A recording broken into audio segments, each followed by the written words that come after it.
हाँ जी, तो कैसे हो आप सब? रेयर एनएफटी की तरफ से जो नोटिफिकेशन आई है वो आप सबके सामने आ चुकी है, क्या उसका मतलब है वो भी हम समझा चुके हैं सब कुछ। अभी बात आती है कि जैसे 23 नवंबर का टाइम है तो बहुत वो लंबी है नोटिफिकेशन, बहुत लंबा टाइम पीरियड है। इसके पहले नोटिफिकेशन में एक और चीज़ बताई गई जो ध्यान से देखने वाली है कि मिड ऑफ सितंबर में स्ट्रेस टेस्ट किया जाएगा टाइगर चेन का। तो जो भी हमें प्लानिंग करनी है वो तब तक के लिए ही करनी है, क्योंकि वहाँ उस टाइम तक कोई ना कोई नोटिफिकेशन आ सकता है और हमें जो हमारे टी और यूएसडीटी हमारे काम में आ सकते हैं। तो बेटर है कि तब तक के लिए प्लानिंग की जाए। मैं अपनी प्लानिंग बताने जा रहा हूँ कि मेरी क्या प्लानिंग है तब तक के लिए, जिससे मुझे डेली अपनी एप्लीकेशन भी ओपन ना करने पड़े और मेरा जो टी यू एफ टी है वो भी बनते रहे, यूएसडी भी बनते रहें। और एट द एंड ऑफ 2.5 महीने, जो 2 से 2.5 महीने हैं, ये जब तक एंड होंगे तब तक मेरे पास लाखों में टी यू एफ टी होंगे और 1000 के करीब यूएसडीटी होंगे। वो कैसे, मैं आपको बताऊंगा। अगर आपको मेरी ये प्लानिंग अच्छी लगे तो आप भी सेम चीज़ फॉलो कर सकते हो और आप भी अपने जो है डाउनलाइन को भी सेम चीज़ करवा सकते हो। क्योंकि अभी क्या है कि ये जो 2 ढाई महीने हैं, मेरे को नहीं लग रहा है कि कुछ ट्रेजर में कुछ इंटरेस्टिंग होगा, कोई नई बड़ी अपडेट आएगी। तो सारे सिस्टम को हम ऑटोमेट कर सकते हैं ताकि अपने आप जो भी यू एफ टी हैं वो अपने आप बनते रहें।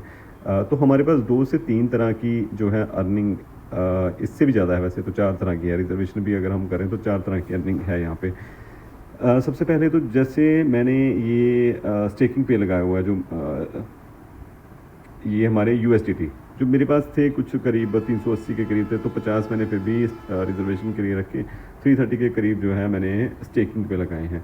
तो वो स्टेकिंग से मुझे 330, मतलब मैंने जो है 60 डेज़ पे लगाया है। रीज़न उसका ये है क्योंकि 60 डेज़ बाद हमारे कुछ ना कुछ जो है अपडेट आ सकती है, तो बेटर है 60 या मैक्सिमम 90 डेज़ पे ही लगाएं। अगर आपके पास मान लीजिए 500 जो है यूएसडीटी हैं, तो आपको वहाँ से डेली का 12.5 या इतना कुछ जो है वो डॉलर बनेगा। तो उस हिसाब से एट द एंड ऑफ जो हमारा 2 मंथ्स हैं, तो आपके अराउंड अबाउट 750 या 800 के डॉलर के करीब जो है आपके डॉलर बन जाएंगे।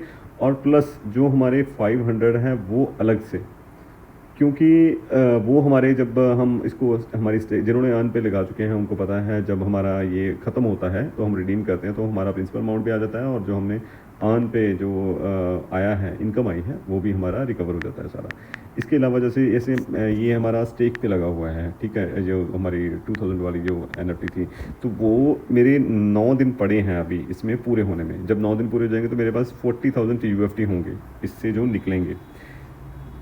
40,000 निकलेंगे, उसमें से जो 4,000 दोबारा मैं यूज़ करके इसको दोबारा से स्टेक पे लगा दूंगा। और जैसे अराउंड अबाउट मान लीजिए 40,000 है, प्लस 13,000 मेरे पास ये पहले 14,000 के करीब जो पहले पड़े हैं, 55 के करीब हो गए। तो 25,000 का मैंने विड्रॉ लगाया था जो महीना हो चुका है, लेकिन अभी विड्रॉ नहीं हुआ, तो उसको मैं कैंसिल करके उसको भी इसी में अपने अकाउंट में डालूंगा। तो कितना हो गया हमारे पास, अराउंड 75,000 टी हो जाएगा। और जब इसको टी को भी हम ऑन पे लगाएंगे, एक तो स्टेकिंग से हमारे टी बनेंगे, देन हमारे अर्न में भी उसको लगा देंगे तो उससे भी हमारे टी जो है वो बनते रहेंगे। टी कितने बनेंगे, 2.5 से 3, उसमें हम जो 3rd नंबर वाला है 90 डेज़ वाला, उस पर हम लगा सकते हैं। तो उसमें करीब करीब हमारा जो है 1.25 लाख से 1.5 लाख तक हमारा टी वहाँ से बन के निकलेगा ये 3 महीनों में। तो हमारा कितना हो गया, मतलब 1.25 लाख ये हो गया, उसमें 75 या 75,000 हमने लगाया था, 2 लाख से ऊपर हमारा टी हो जाएगा 3 महीनों में। जो अर्न से जो हमने स्टेक पे लगाए हुए अपनी एनएफटी, वहाँ से अलग से बनेगा। अगर 1 महीने में वहाँ से 40,000 का हमारा टी बनता है, अगर 3 महीने लगाए तो 1,20,000 हो गया। तो 2 लाख, ये 3 लाख से ऊपर ये हो गया। इसके अलावा जो हमने यूएसडीटी हमारे बनेंगे, इसमें यूएसडीटी का करीब 1000 से 1200 हमारे यूएसडीटी बन जाएंगे। तो ये 2 से 3 महीने हैं, इनको हम अच्छे से यूटिलाइज करेंगे ताकि at the end of the day जब हमारा सिस्टम हमें विड्रॉ देना शुरू करे या उसमें कोई ना कोई बड़ा चेंज आए, अच्छा चेंज आए, तो हमारे पास यूएसडीटी भी 1000, 1200, 1500 पड़े हों, हमारे पास 2-3 लाख जो है वो ये टी भी पड़े हों। देखिए ऐसा है कि जब ये टी का रेट बढ़ेगा अभी तो बहुत डाउन चल रहा है। तो मेरे पास जैसे बाहर भी आप ट्रस्ट वॉलेट में भी थोड़ा बहुत बाई करके रख सकते हो, ज़्यादा नहीं मैं कह रहा, कुछ 2 4 5 10 15 20 डॉलर जितना भी आप अफोर्ड कर सको वो आप लेके रख सकते हो। अभी तो बहुत ज़्यादा डाउन है रेट उसका। तो अभी अगर किसी खरीदना चाहते हैं तो अभी बेस्ट टाइम है। तो अभी आप थोड़ा बहुत खरीद के रख सकते हो। इसका जब रेट बढ़ेगा, मान लीजिए, मैं लोग कहते हैं कि जब इसका रेट डॉलर में भी हो सकता है, $1 के करीब पहुंच सकता है या आधे डॉलर के करीब पहुंच सकता है। मैं कहता हूं कि ₹1 के करीब भी पहुंचेगा तो भी आप हमारा अमाउंट जो है वो 4-5 लाख आराम से बन जाएगा इसमें। तो अगर वो ऑब्वियस बात है कि अगर वो जैसे जैसे उसका रेट और बढ़ता है, मतलब आधे डॉलर के करीब भी पहुंचता है, तो वो तो बहुत बड़ा अमाउंट बन जाएगा। तो ये है कि अगर देखिए कंपनी का कुछ पता नहीं है अभी, गारंटी कोई नहीं है, लेकिन अगर कुछ अच्छा होता है, अच्छा कंपनी कुछ बढ़िया कुछ लेके आती है, कोई नया बड़ा चेंज लेके आती है, तो हम वो जो चेंज है उसको एक्सेप्ट करने के लिए, उसको अच्छे से वहाँ पे पार्टिसिपेट करने के लिए हम रेडी होने चाहिए।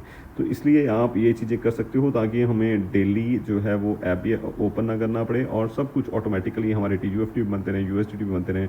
तो मतलब ये बढ़िया चीज़ है। मैं कहता हूँ कि ये मीनवाइल आप और कोई प्लान करना चाहते हो और कोई प्रोजेक्ट करना चाहते हो वो कर सकते हो, लेकिन इसको आप इस तरीके से ऑटोमेटिक सिस्टम में डाल सकते हो ताकि आप जब 2 महीनों के बाद इसको खोल लो या जब भी कंपनी नया अपडेट दे तो आपके पास बहुत कुछ पड़ा हुआ है अपने अकाउंट में। आज के लिए बस इतना ही। आप वीडियो अच्छी लगे या आपको मेरे आइडियाज़ अच्छे लगे तो प्लीज़ अपने दूसरे मेंबर्स और यूज़र्स के साथ भी शेयर कीजिए। वीडियो को लाइक कीजिए। अगर कोई और आपके पास भी सुझाव हो तो आप कमेंट भी कर सकते हो। हाँ, इसके अलावा रिजर्वेशन के लिए आप $50-100 रख सकते हो। अगर आप डेली ऐप मतलब यूज़ करना चाहते हो, आप इंटरेस्टेड हो, तो आप $50 से $100 वो अलग से रख के बाकियों को जो है अर्न पे लगा सकते हो। तो उसके यहाँ पर रिजर्वेशन से भी वो बढ़ते रहेंगे। आज के लिए बस इतना ही। Thank you so much.